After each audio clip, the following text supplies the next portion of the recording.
Assalamualaikum warahmatullahi wabarakatuh. Tepangkeun wasta abdi Muhammad Fadli ti kelas 11 IPS 4. Ibu guru anu kusim kuring dipihormat rencangan sadayana anu kusim kuring di ritesna.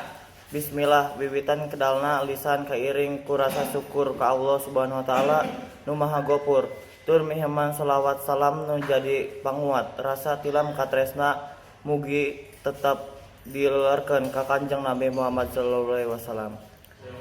Miusa ka kulawargina, sahabatna sarta didugi ka umat nu turut kana ajaranana. Dina kesempatan ieu abdi bade ngabantuan bulan Ramadan.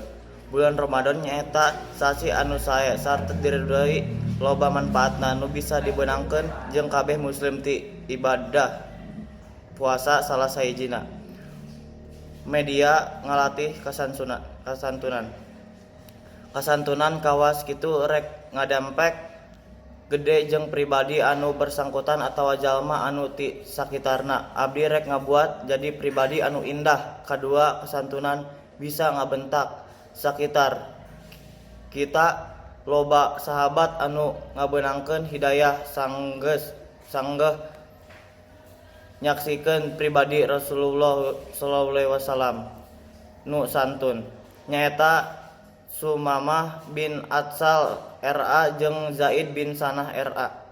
Katilu, kasantunan nyaeta palindung hate ti noda jeung panyakit kalbu nu perlu disadarkeun waktu nyarios, dugal jeung nyumpahkeun. Kitu wae biantara ti abdi, mugi-mugi puasa pada waktos ieu kasehatanana angger terlimpahkeun ka urang sadaya jeung bisa ngaletakeun entos kasantun ti sapopoe. Dugi ka jadi hamba-hamba dipikarunya ka Gusti Allah Subhanahu wa taala.